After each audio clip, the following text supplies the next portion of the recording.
facilitator. And today we are looking at ethical considerations for implementing performance management calibration processes. What are the ethical considerations for implementing performance management calibration processes? And to anchor and to take us on this session is none other than the prolific and someone I'm really excited to actually mention his name.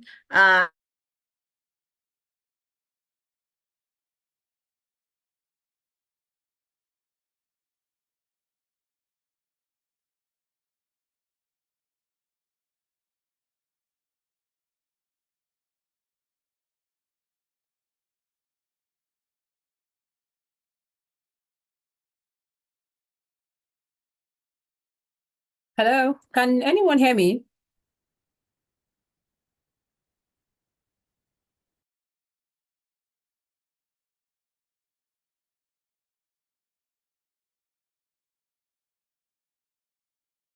Yes, I can hear you.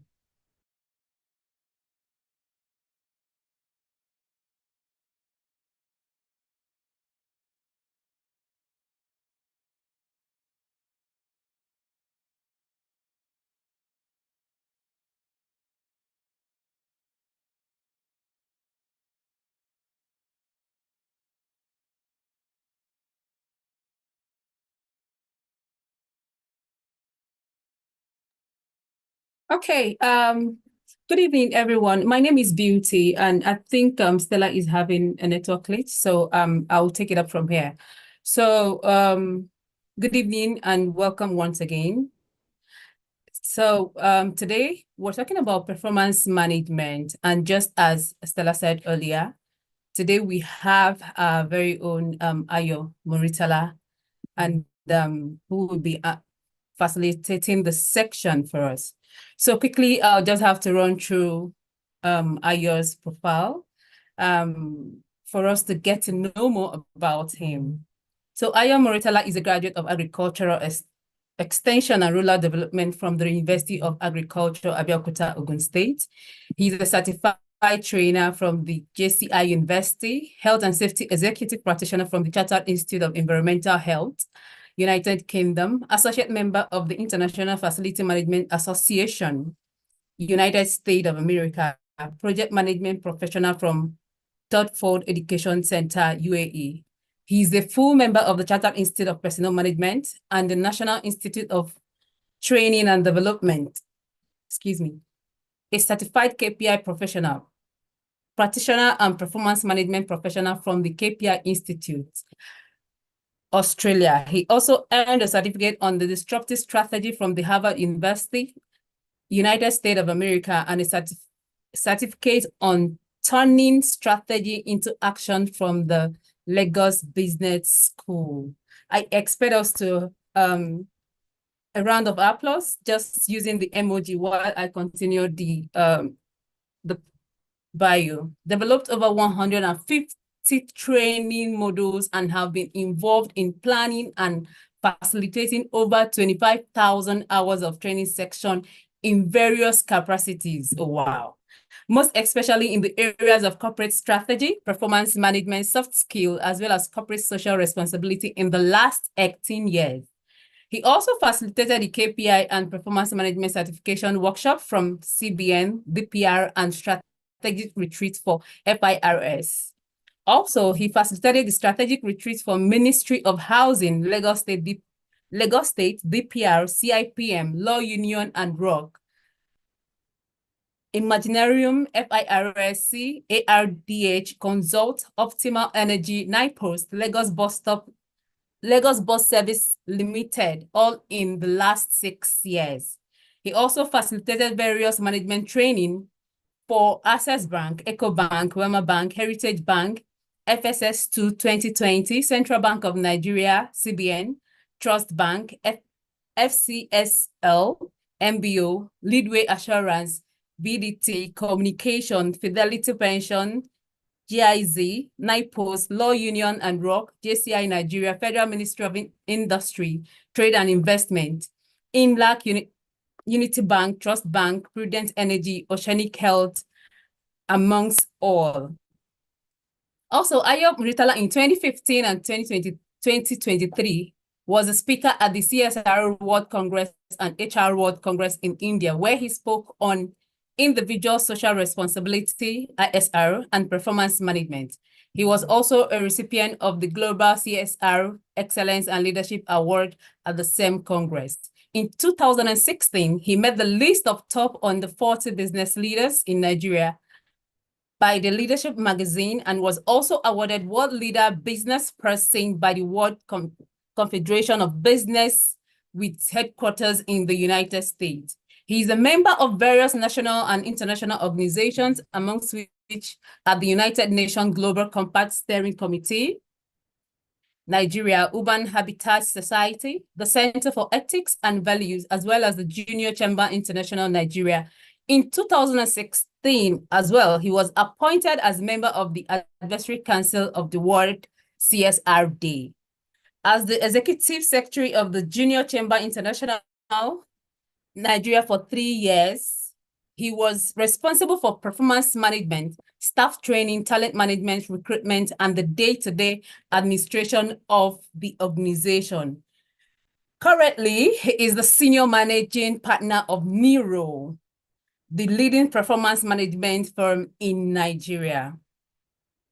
So some of the strategy section facilitated across but both the public and private sector include in 2022 to 2025, he facilitated the strategy plan for the Chartered Institute of Personnel Management, that's CIPM, 3-year strategy plan for the Department of Petroleum Resource, DPR, 2020 to 2025 strategy plan for JCI Nigeria, worked on the CBN strategy plan to develop the performance management system architecture, 5-year strategy plan for Abdul Latif Sani Foundation, 3-year strategy plan for NIRSAL Microfinance Bank, strategy section for Lagos Bus Service Limited, strategy section for Northflex, strategy section for ARDH Consulting, Federal Inland Revenue Service, 5-year strategy plan for 9 posts.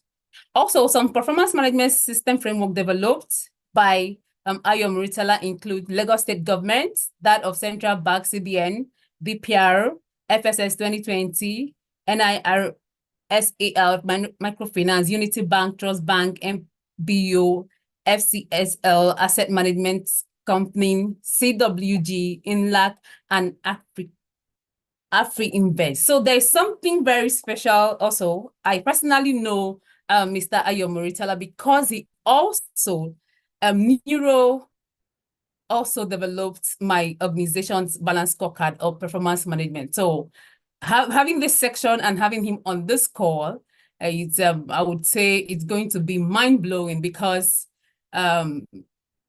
he practically turned the performance management system of my organization into something very new that everyone was relatable to. So please help me welcome with a round of applause, Ayo Muritala, our facilitator for this section. Mr. Ayo, please. You're welcome, sir. Good evening. Thank you so much. Thanks so much, everyone. You know, it is these days when you even get, excuse me, perhaps when you even get shy of your own profile. So at the point I was asking you to actually stop, that even me, I've had enough. Thank you so much. It's nice to be, excuse me. I'm actually not feeling too fine. I'm just recovering. So I will try as much as possible. So sorry.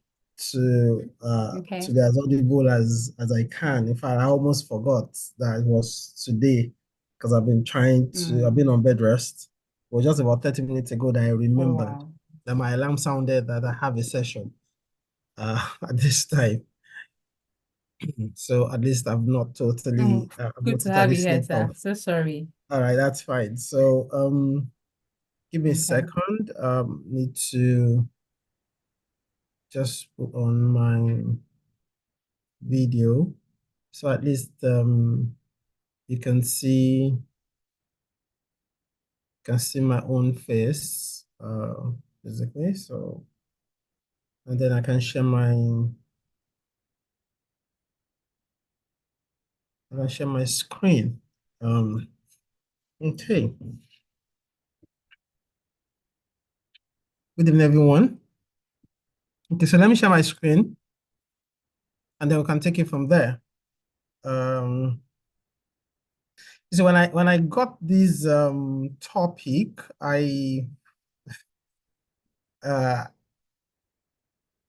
smiled a bit because it didn't look like I was going to the thesis or maybe a master's project, or should I say what do they call it? Should I say I wanted to write a PhD project? You know, when I look at the topic, I then read ethical considerations for implementing performance management calibration processes.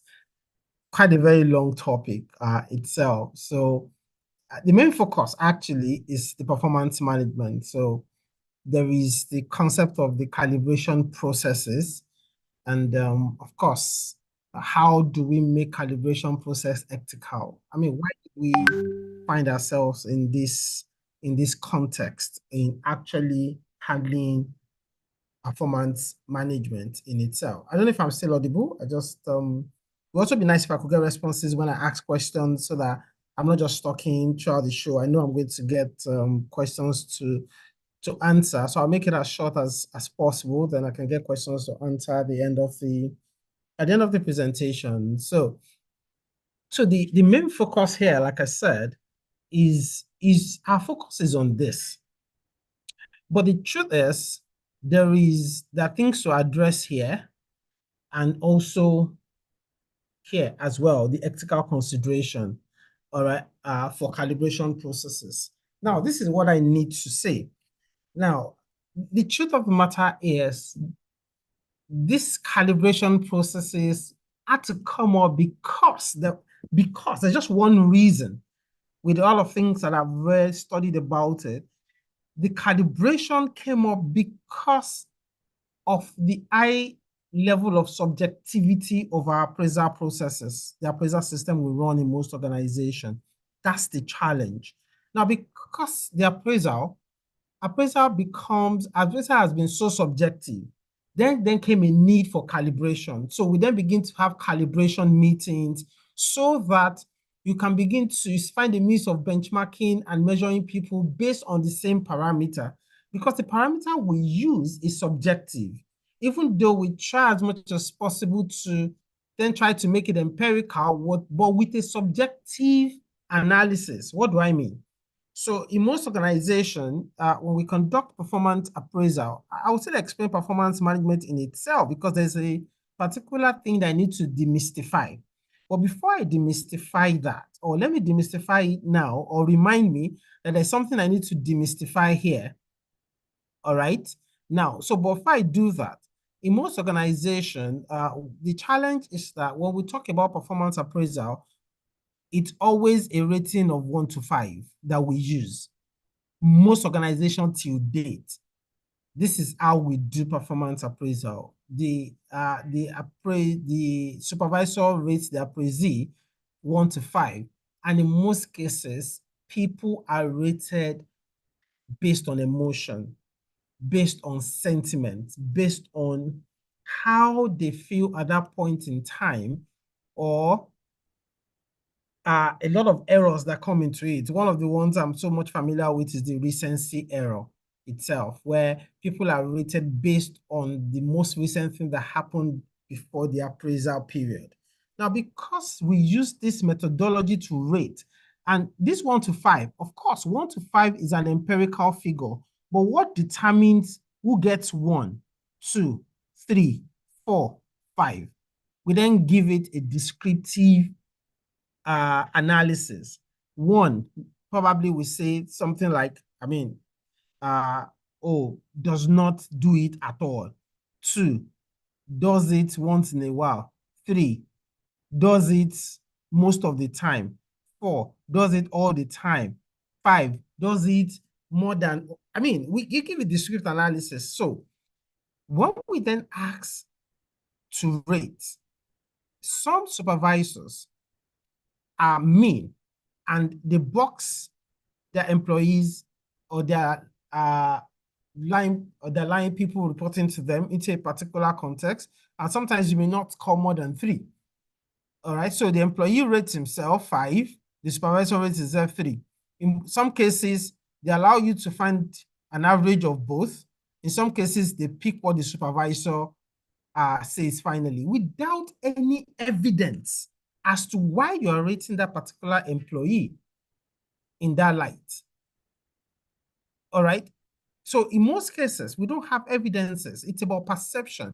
Sometimes employees find room to defend, to ask questions. All right. In some organizations, you are unable to even ask questions. You can't ask questions. Whatever they call your appraisal is your appraisal at the end of the day.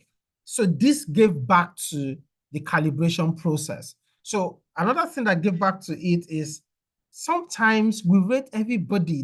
We put them together and rate them. Oh, everybody just scores 4 and 5, and they're doing so well. And then there's not a problem with rating with balancing it with the achievement of the organization. So they ask us to calibrate. Oh, and some departments will rate their own team higher, some rate their own team lower. So all those kind of things give back to all this calibration thing, ethical consideration, and how we can begin to do this.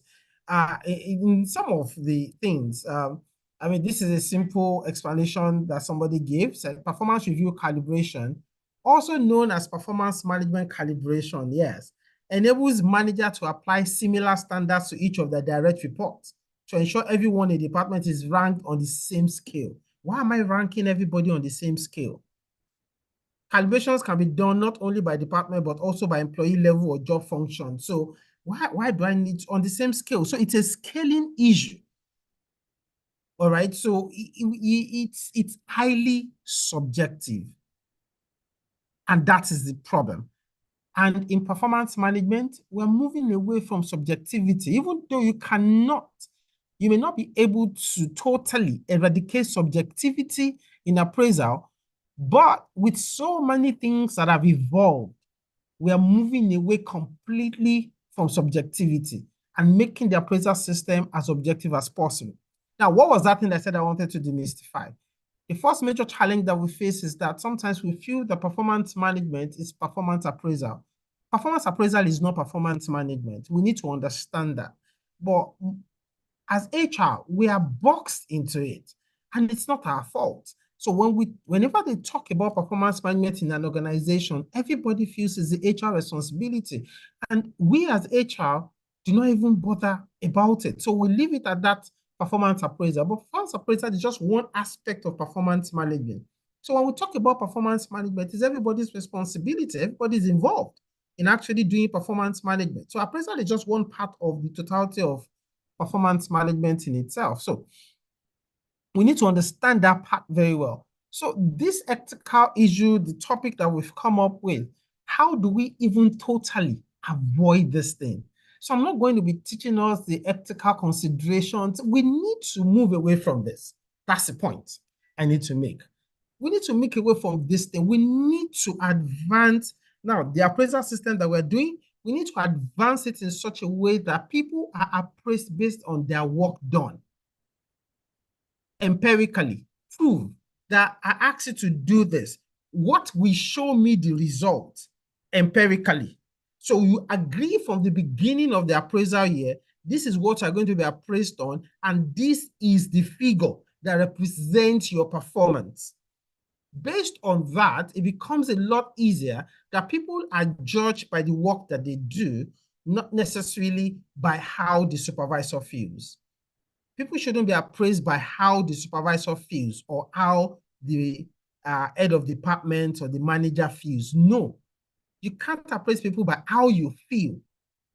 You need to appraise people by what they have done. That's the difference.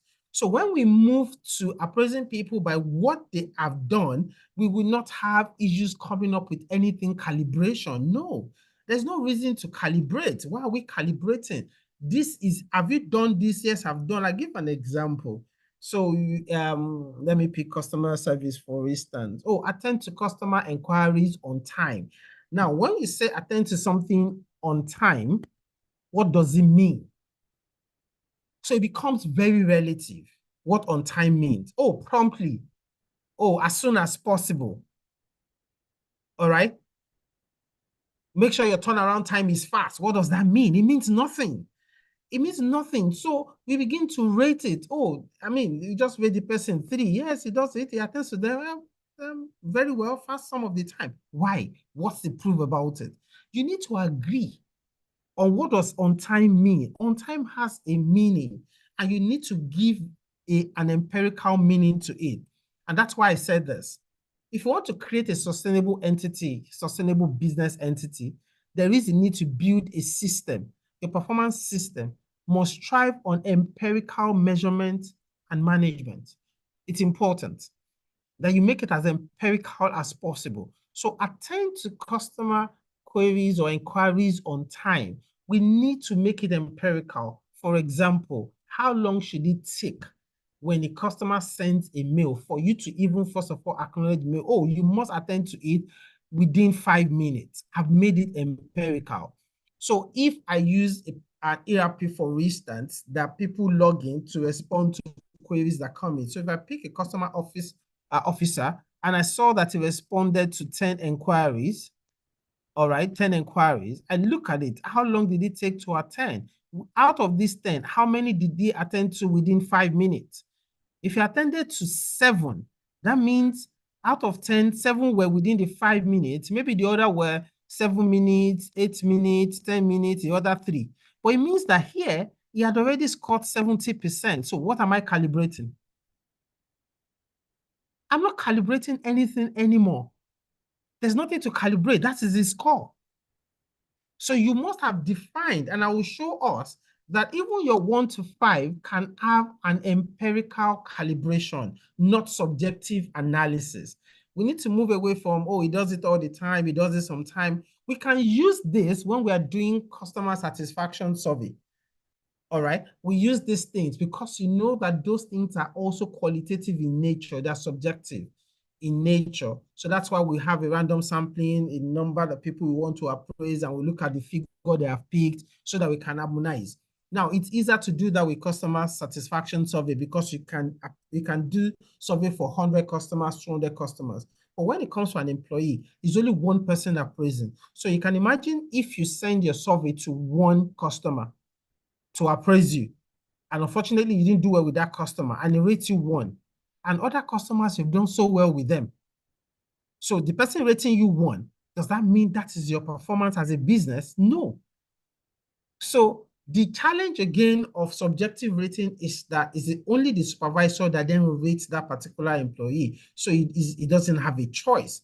He has to align with whatever the supervisor rates. So it's a major challenge. So the best thing to do in order not to find ourselves in this bottleneck, in this challenge, is to move our performance appraisal model system away from subjective rating. So you takes away the issue of calibration. All right, you will find so many things on calibration. I kept looking at it. Why are we even in this particular situation? So this is it. The concept of performance management, all right, has been in existence for long. It's been existent for years before we're born.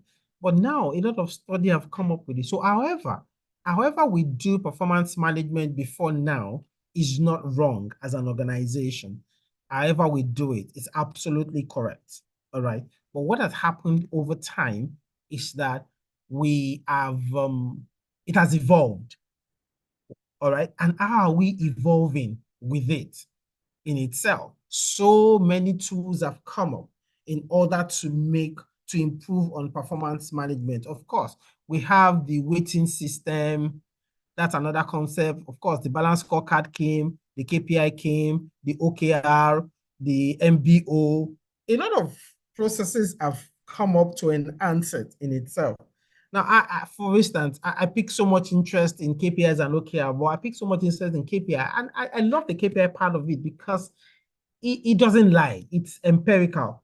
But today, what I've also seen is that working with so many organizations, Virtually every one of us here know about KPI. So there's a column in our appraisal form that has key performance indicator, but you find out that everything under it is not indicating anything. It's not empirical in nature. So it makes me to say this. There's another second thing I need to clear for us.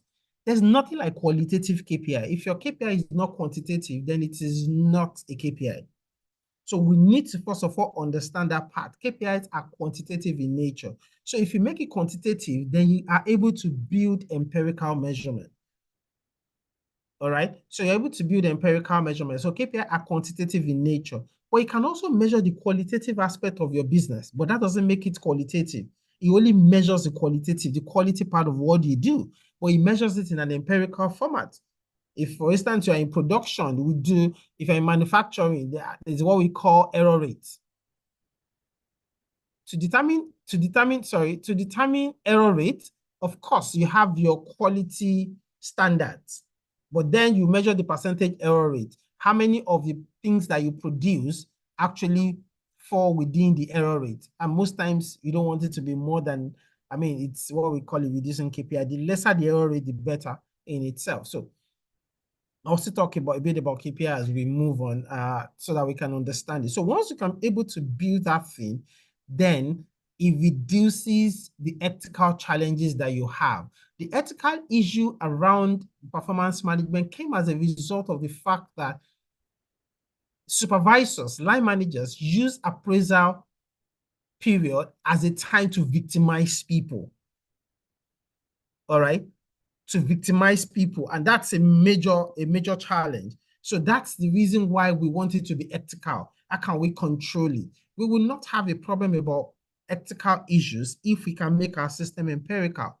So people's performance is not dependent on you, it's dependent on their work. So I don't need to get to work. I say this jokingly. So somebody doesn't need to get to work and greet you as a line manager. I don't have to greet you if I don't want to greet you, as long as I get my job done. I don't need to carry your bag. I don't need to hero worship. So once I'm able to do that, then you don't have a problem. But if we're still talking about ethical issues, still trying to force ourselves into calibration, ethical things, it means our performance management process is not up to date. So how do we move from there? So it's first of all understand the concept of measurement and management in itself. We need to be able to differentiate it. And I'll explain the concept of measurement and management. The concept of the measurement and the management itself, it's like a Venn diagram. All right. That's the analogy that I'm going to use to explain it. Now, the other challenge, I think when I get that, we'll explain it, that HR usually faces in able to drive this thing in itself.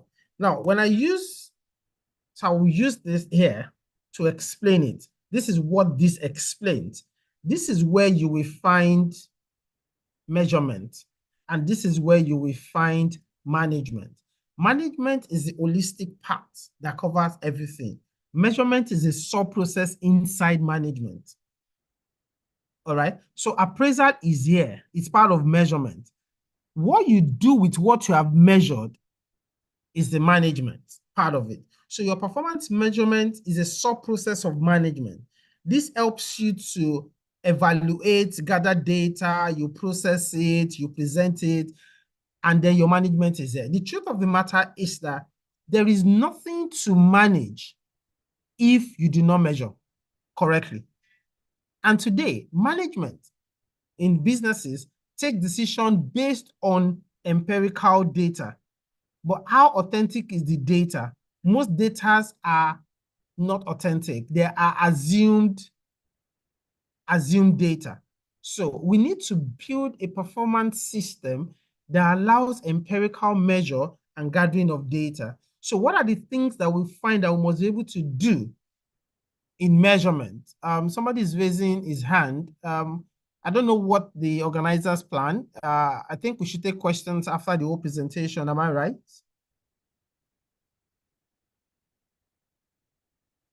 Hello? That's correct, Ayo. Yes. Yes. All right, thank you. All right, so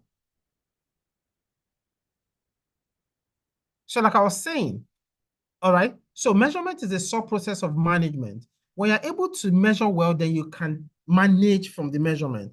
And I then put these things together, that things that are associated with measurement competency is the ability to select the right KPIs. I mean, this is one of the greatest challenge with businesses today. And most businesses today use, either they're using the KPI model, balance scorecard model, OKR model. The truth of the matter is they're empirical in nature.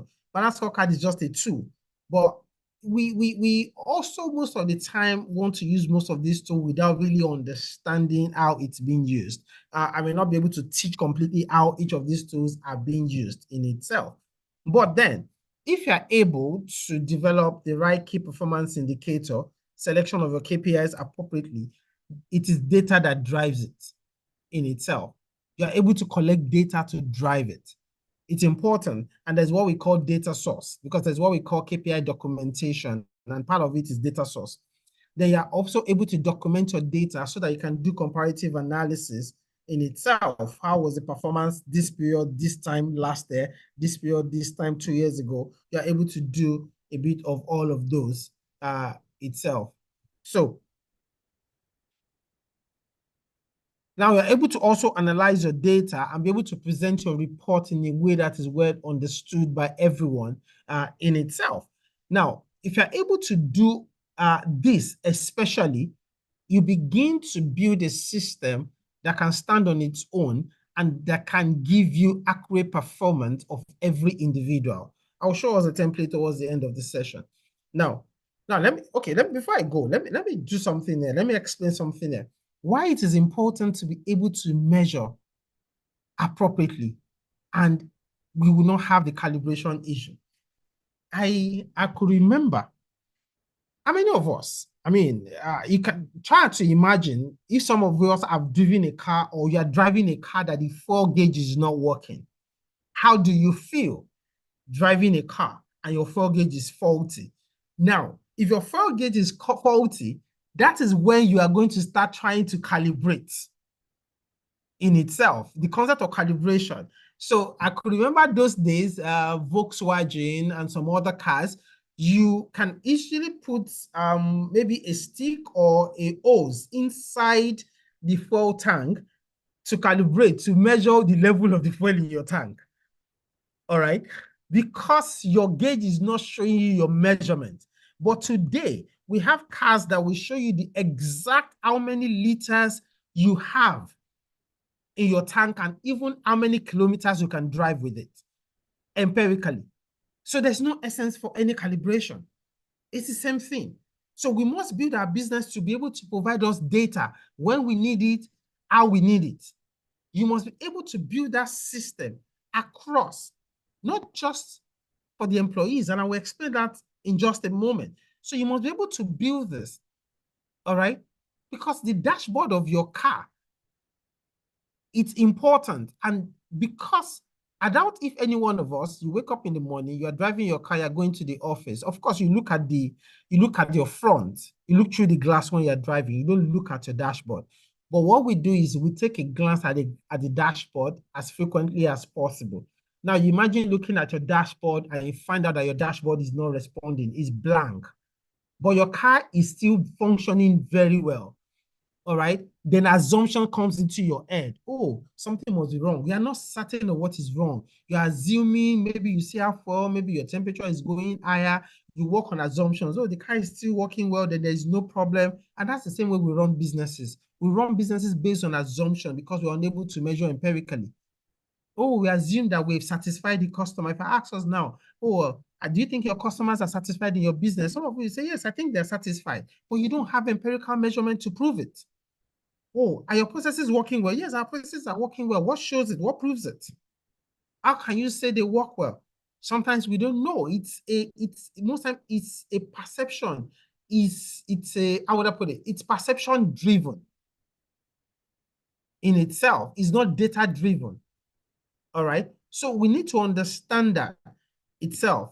Now, when we now talk about management, so the performance management in itself, there are things that I need us to understand. So when we talk about performance management, it's about the integrated, I call it the integrated organizational capability that helps you as a business to deliver sustainable success. All right. And by doing two things, improving the performance of systems and people. Note, I didn't say just improve the performance of people, because most times as HR, we focus just on the people, Who focuses on the system in itself? The system supports the people drive the system. So if we conduct appraisal here, how often do you appraise your processes, your SOPs? That is, even if we have at all. How often do we do that? Do we even have it? All right. Now, excuse me.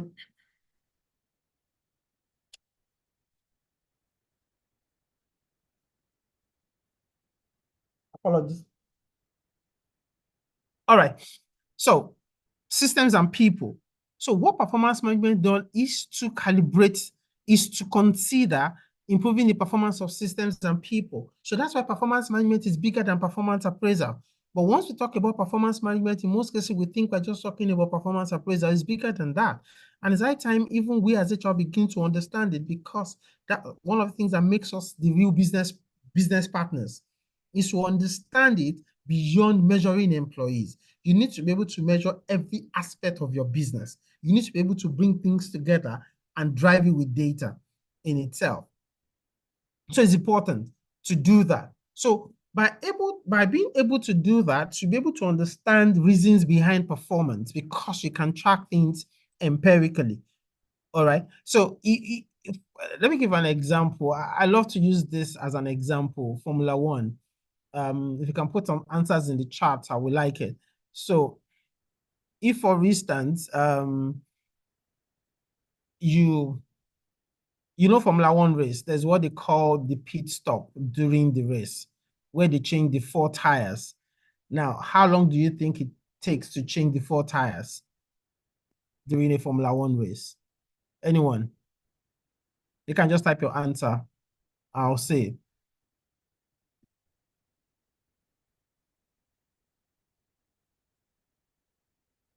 Okay, I can say an answer. One person had answered. Okay. 2 seconds, 30 seconds, 5 seconds. Yeah. 1 minute, 10 seconds. I guess a lot of us are familiar with the race. So the truth is, don't let me belabor us. Those that mentioned 2 seconds are not far away from the answer. The world record as of today is 1.8 seconds. This was 2023 November Qatar Grand Prix.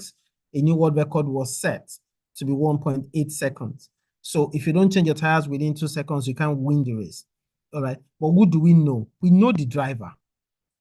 But there's a process that supports the driver in delivery in itself. So if this system is faulty, you don't get an answer here. You don't get the result from these people. So you must be able to align them. And that's what performance management does. You must focus on the process. You must focus on the people. You can't appraise people independent of the process. So when you're able to do things empirically, it allows you to be able to ask questions, to understand the reason behind performance. Now, note that I did not say understand the reason behind bad performance. I said understand the reason behind performance. All right. When you understand the reason behind a good performance, we add this score. How did we get this score? How did we meet our target? When you ask those questions, it allows you to be able to repeat success. But most times we focus on when things are not working. What about when they are working in itself? So we must be able to understand that particular part. And the only thing that can make us to understand the reasons behind performance is if you understand the main essence of driving performance management in your organization. The main reason, the primary reason, or let me say the nursery reason, if that's possible to say, of driving performance management is mainly for this. For improvement. The moment you lose this focus, you lose everything. Performance management is for improvement. How do we continue to improve? See, there are other add-ons. Yes, you can use it for promotion, for bonus payment, for whatever thing you want to use it for. Those are add-ons. But the main reason for driving a performance management system is for improvement. So when you know it's for improvement, you will always want to know the reasons behind performance. And then it allows you to reallocate resources. And I like this other part, engage and motivate employees towards goals achievement itself. And of course, you can start doing things in a different manner itself. Now, the ability to do it well must have a foundation. To drive performance management system perfectly well in your organization. When they talk about performance cycle here, I'm not talking about the cycle of, oh, you must first of all agree on performance measurement from the beginning. We know all those theoretical part, but I'm looking at it from the holistic point of view. This is where the main thing is missing. That forces us to do calibration, or people begin to do the bell curve. That's another methodology in itself. Is because for most organizations, you fail to define your focus, your strategy as a business. It's not a problem if we start a business without even having a business plan. That is not a problem. But if you're running a business, you need to have a business focus. Where do you want to be? That's your business strategy. You need to be able to build your business strategy to know this is where we want to be. But developing strategy has not really been so much of a problem, but the execution of the strategy. All right. If you start by Harvard Business School shows that only 1 out of every 10 organization, all right, only 1 out of every 10 organization actually implement their strategy. Strategy document, this becomes document in the management laptop in their system. And people that come to work do not even know why they are coming to work. They just do what they're asked to do and they go. But they don't even understand how their work even connects with what the organization wants to achieve, because we make it a secret document. That's number one. So many things allow you to fail. Now, if you fail here, you are going to fail here. Definitely. Now, even if you pass here, if you don't do some other things, you will still fail here in itself. It's only when you begin to execute that you can begin to measure. So basic things you need to put in place to be able to create a measurement and a management system properly that allows you to achieve your goal. All right. You need to be able to define it appropriately here. Most of us do retreats. HR, you conduct a lot of retreats. HR colleagues, every year we do business, we do management retreat. But what do we do a management retreat? We turn management retreat into workshops, seminars. You invite speakers, 2 speakers, 3 speakers, 5 speakers to your strategic retreat. That is not a strategic retreat. That is a workshop or maybe a seminar. So just call it a seminar and enjoy the talk. People should jot and write and go back home. When you're doing strategy, you don't call speakers, plenty speakers to come and talk. You call one person to help you facilitate your thoughts together and help you align the focus of what you want to achieve using different models. And then you must be able to build your execution plan as you are planning. So 3 things are important. You must have your strategic objectives. You must have your key performance indicators. You must have your initiatives. These 3 things are important if you want to be able to execute your strategy.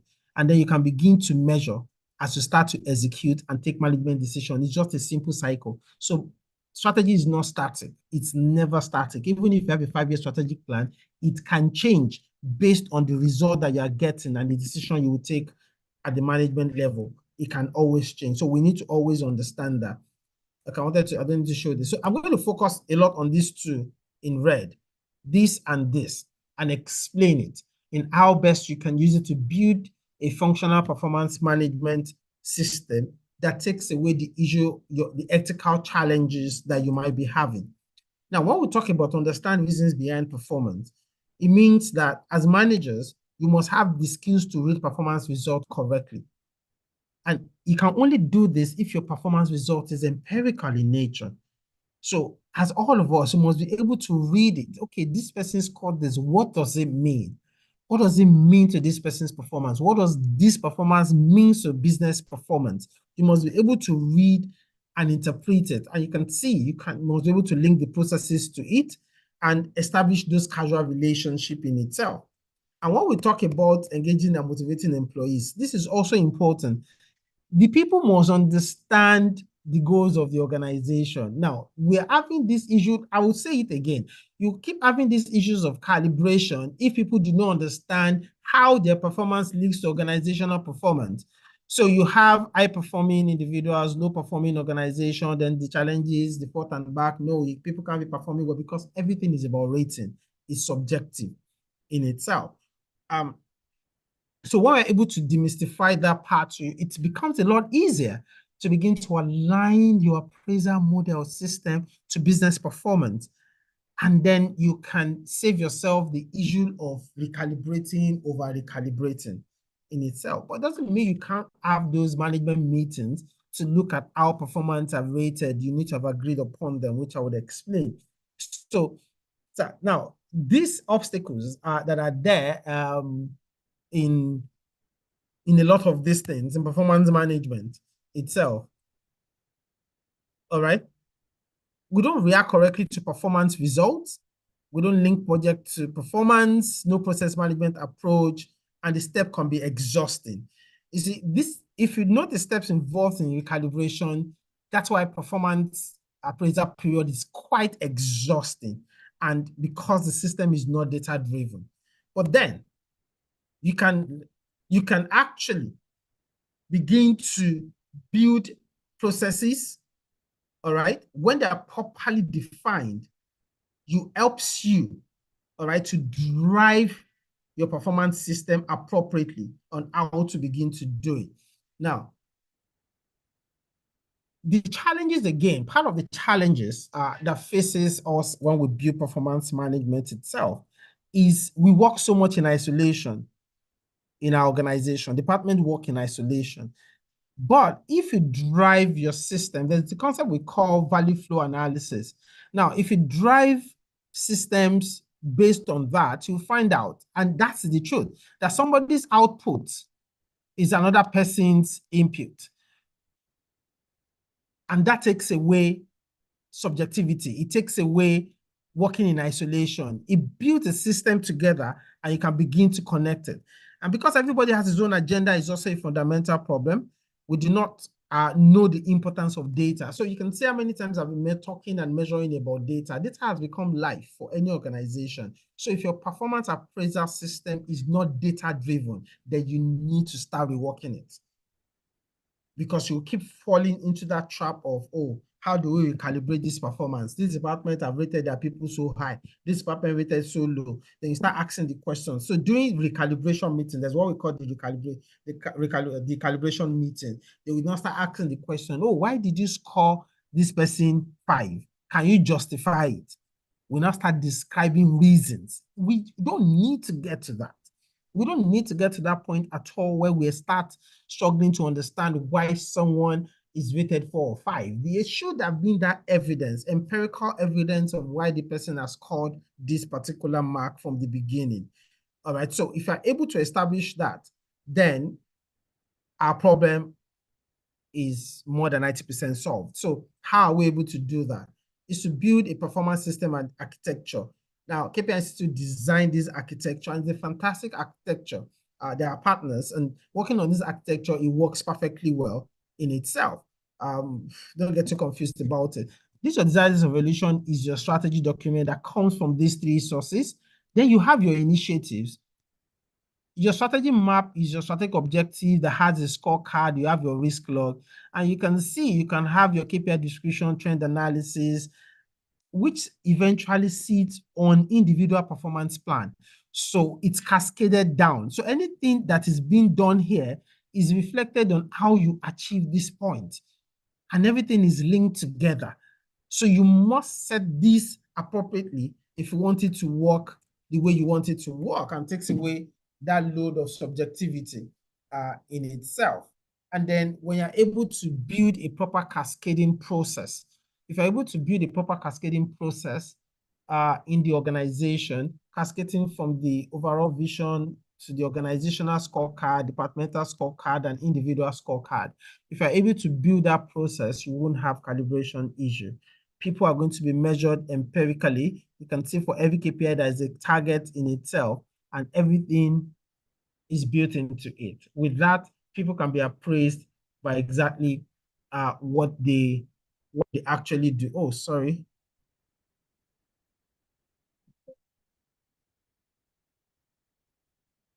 Sorry.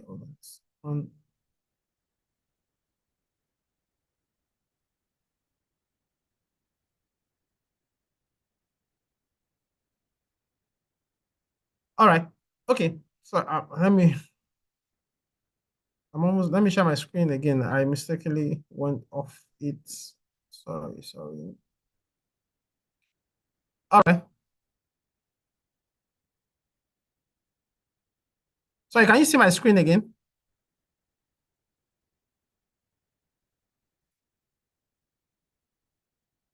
Yes, we can. All right.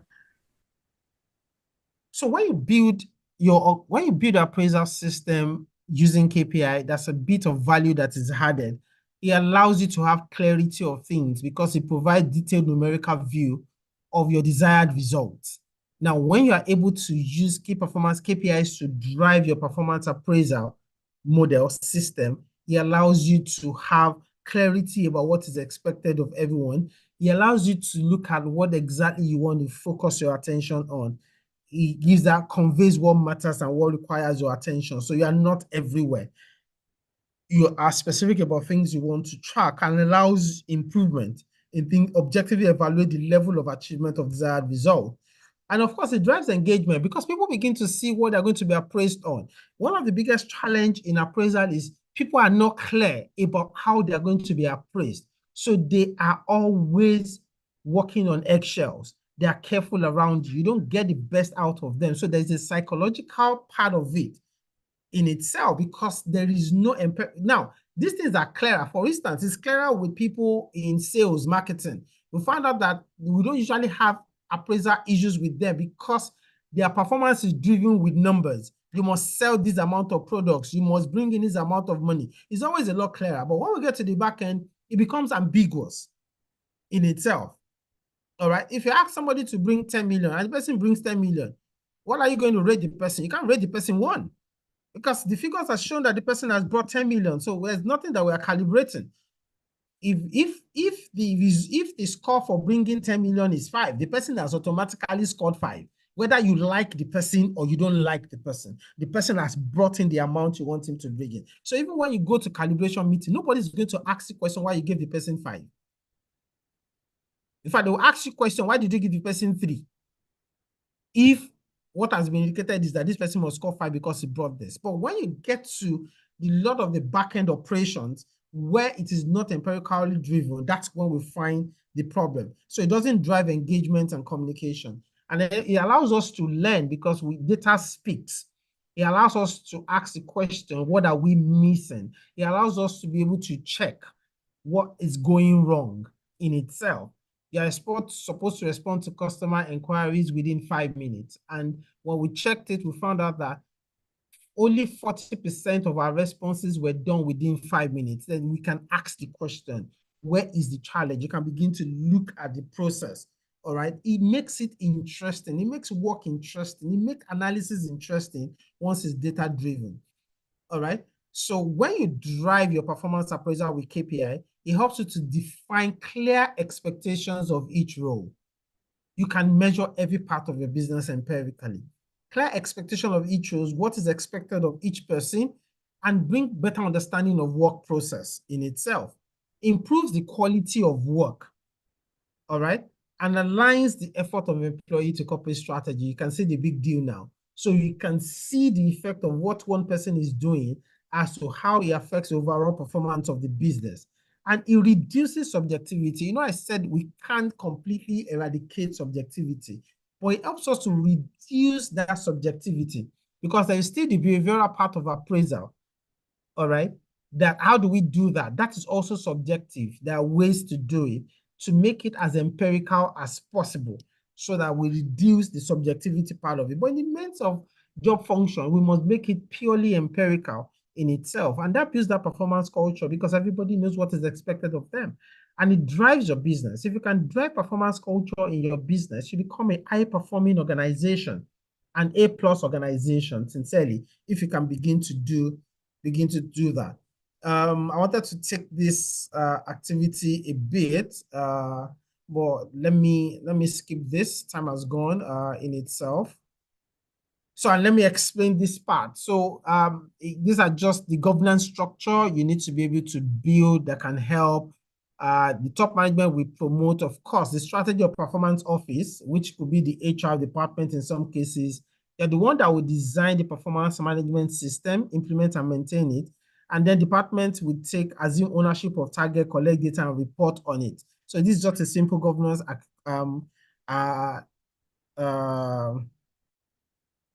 governance architecture for that you can adopt. And then I've talked about data, and there are these 7 components of the 6 components of data that your data must always satisfy: the accuracy, the timeliness of your data must be complete, the consistency, conformity, and uniqueness of your data makes your data strong. So these are the quality dimensions of data, however you are collecting your data. And I have these architecture skills that you must be able to possess in order to drive an empirically driven performance system in itself.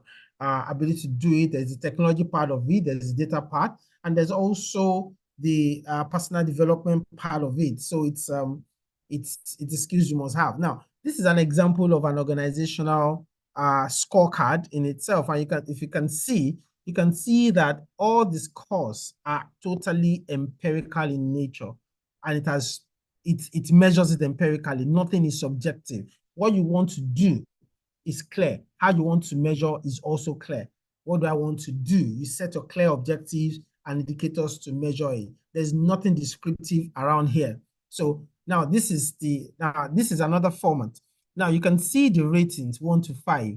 Now what's been created here, you can see what is here. What is here is still the rating of 1 to 5, but we have used empirical numbers, all right, to describe it. That one, well, we're not going to say one is okay. So for instance, if you ignore all these score parts, you will see that they're descriptive. 1 is unsatisfactory, 2 needs improvement, 3 meet expectation, 4 exceed expectation, 5 is outstanding. Now you can imagine if I don't have this percentage completion to describe it, I just say that 1 is unsatisfactory. So you just tell someone to do something and I just put 1. How do I know that this person has scored 1? But by the time you put this there, what I've said here is less than 80%, anything less than 80% is 1. So you can see why this person had 1, because he had 55% here. So it's called 1 with this KPI that you have assigned to the person, because you can measure these things accurately. Everything is data-driven. He can't contest it. It's obvious what he has done. All right? And there is room for you to then begin to write your self-assessment. All right, manager's assessment. There is room for you. You can do an overall assessment. Now, this is an example of the way for most of us in secondary school, this is the way, even in universities, we are appraised. You can imagine if our lecturers do not conduct exam to give scores. You see now that if you do, see the difference between doing objective and theory. In most cases, when people even call for their paper in the university, is always on the theory part. Because when you write something, the lecturer might felt, oh, you didn't write it the way I want you to write it. But objectives are always very clear. It is either A is the answer, A is the answer, E is the answer, E is the answer. It's always very clear what it is. And then in our report card in secondary school, I know that they write our scores in numbers like this. And they write, if you score below 50 or so, it's written in red. And then the others are written in blue. Then the teacher can put his comment, oh, he's a very stubborn boy in class, or he's a very neat guy in class. You know, they put all those comments. We shouldn't lose that same model. It's a performance model. We should bring that same performance model to businesses and begin to measure people empirically. So you can imagine if we don't measure people empirically and teacher just wrote, your teacher just write, or your lecturer just write, you are just attend the class and it just writes that, oh, this person should not graduate. Everybody will be victimized, even though, yes, the victimization is still always there. So let's look at it from that angle, all right? There won't be those issues of those things if you can measure people empirically and you can begin to drive your performance system empirically. You won't have these ethical issues or ethical challenges. You can easily eradicate those ethical challenges that you may have with performance management in itself. I love to always show this diagram. It's always so interesting to me. I'm sure most of us are familiar with this machine, especially those that are not the Gen Zs. The Gen Zs may not be familiar with this. I used to laugh about it with the Gen Zs in my office. But for those of us that are ancient of days, I'm sure we know this machine because you probably have used it to blend melon or ogbono soup in the market or thereof. So when you have your organizational strategy, you must pour it into your integrated performance management system. You need your dedicated workforce, those that will do it, and you need organizational structure. You clamp this thing to the bench. So your structure must be strong, and that's what gives you your desired outcome. That's a simple analogy of things that you're doing. And I leave off with this final saying, an organization without KPI is like a voyager without a compass. So if you don't beat your key performance indicator, you'll just be roaming about the middle of the ocean. Thank you very much for your time, everyone.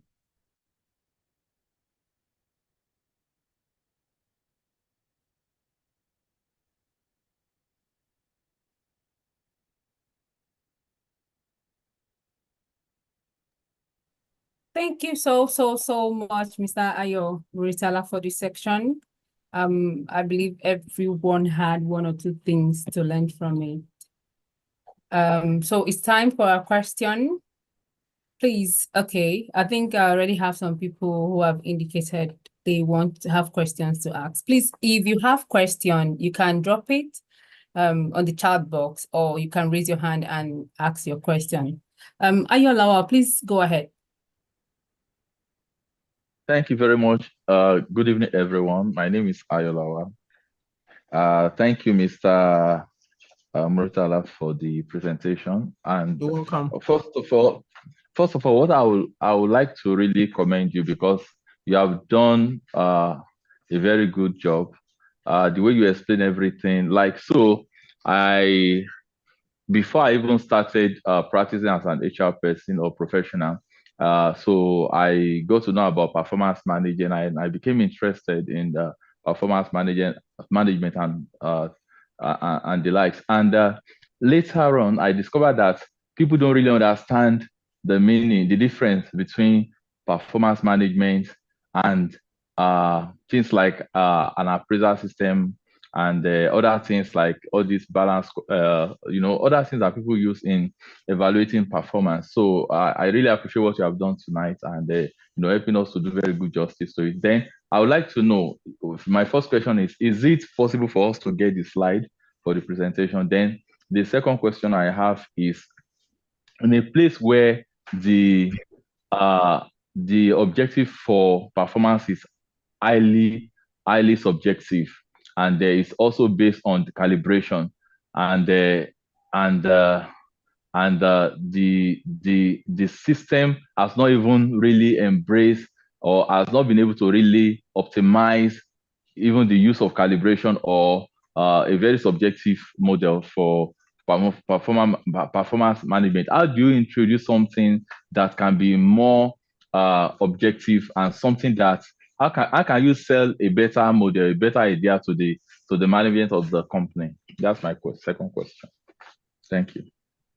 I think I only got one question. How do you sell a working model to the management? That was the only question I got. The other were like comments. The first one is like, are we getting this slide? Because I would like to go through it and over and again. Okay. Do you want me to respond to each question one by one, or you want me to organize that, or we take all the questions first?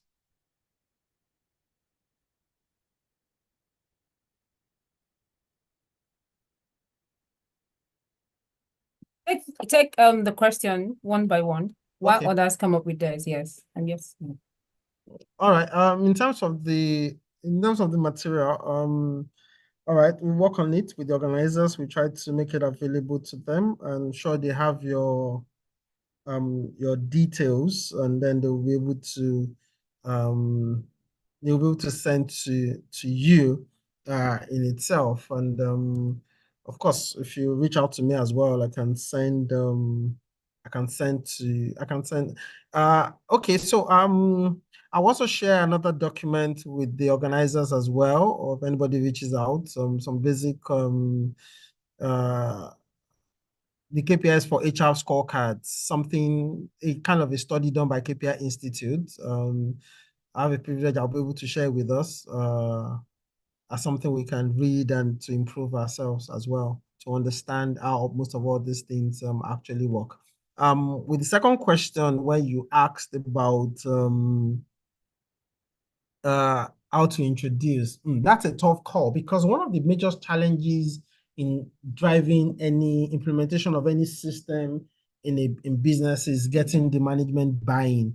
So if you're unable to get the management buy-in, it becomes difficult in itself. So for most of my HR friends, what I've been able to do, I'm still trying to remember.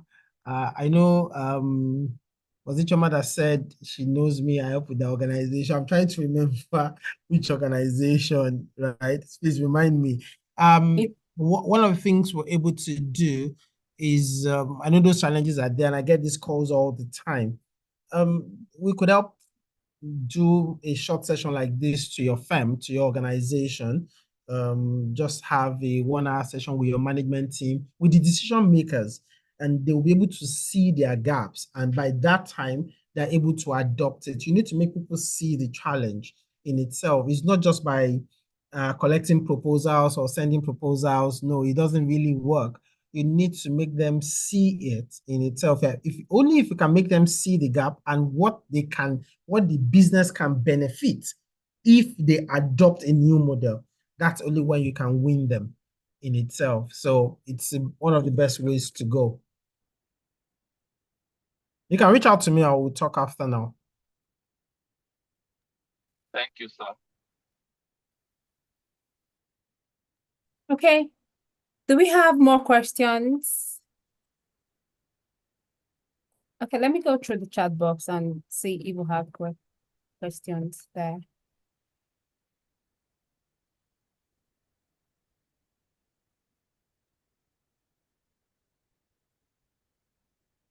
Okay, we don't have any more questions. Thank you so much, Mr. Ayo Muritala. By the way, it's me, Beauty. I said you've worked for my organization before. That was Megawatts Nigeria Limited. Oh, hi. How are you? Hi, I'm well, sir. Thank you. Yeah. Okay, so a lot of people say they are digesting it, sir. So I think we will be expecting the document you said you're going to share with us. And we really appreciate this section, the performance management. I know a lot of us already have started seeing it from another perspective, and we'll definitely improve on it. So we have a couple of announcements to make. We have a section coming up very soon, KSS section. Can I take my own leave now if there are no more questions? Oh, yes, sir. Thank you so much. It was nice having you on the call. And I put it there if it's fine by you, so that anybody that wants to reach out can reach out. Okay, that's fine, sir. And that's my WhatsApp number as well. All right. Thank you so much. Thank you. Okay, bye, so yes, bye, sir. Thank you. So the attendance is, check the group chat for the attendance. We've posted it already. Then let's not forget our KSS 7.0, which is coming up on the 25th of May, 10 a.m. And it's going to be super packed as well. I'm very certain of that. Also, it is 7 general recertification units for HRCI. And also, let's check the attendance, fill the attendance, get your certificate, and also remember that this section we just had is 3 units, 3 general certification units as well. So the KSS 7.0, 25th of May, please let's try as much as we can to register, because we're very close to the date, 25th of May, 10 a.m. And let's not forget the registration fee is just 15,000. And also, while we are at that, let's remember that we have our annual conference coming up very, very soon, 29th to 31st of August, 2024. Please, let's go to our website, HRP website and get more information and more details on these programs. Hello, Beauty. Yes, Mr. Michael. Yeah, Dr. good evening. Michael, This please, is Dr. good Mike evening. Ogu. Dr. Mike Ogu, good How are evening, you? sir. Yes, thank you so much. I also wanted to just officially and formally appreciate Ayo Muritala. He's a friend, he's an elder brother, he's a senior colleague. I worked closely with Ayo in the CIPM Strategic Planning and Implementation Committee.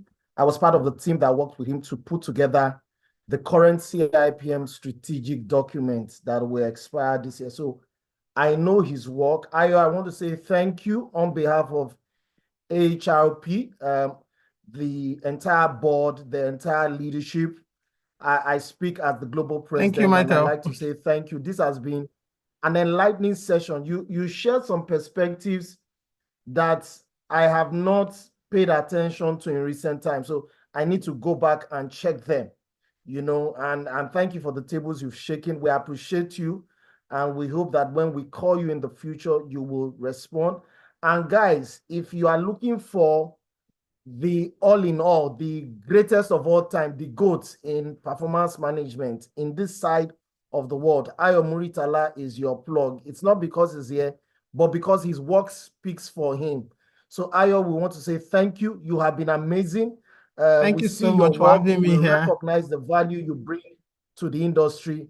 And I just needed to add my voice as the global president. I listened all the way, all through the session. My notes are full. Thank you so much. And Beauty, back to you. Thank you, Dr. Michael. Okay. So please, let's try as much as possible. As I said earlier, all the sections that we have coming up, the care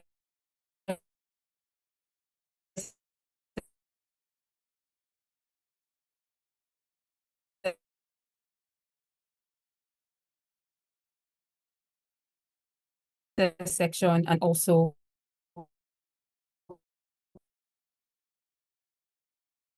our annual conference coming up. Let's try to, we've dropped it already. Click for those who have the HRCI been approved already. So we're going to also drop a link for you to be able to click on that and request for your certificate as well. And also Mr. Ayo's phone number is on the group. You can chat him up if you need more information, or you want to get more insights on performance management, or you want him to consult him for your strategic sections and all that. I think that will be all for now. Thank you everyone for joining this call. We really do appreciate your time, and we hope you try as much as possible to implement everything you've learned on this call to your organizations. At least that's going to make you outstanding.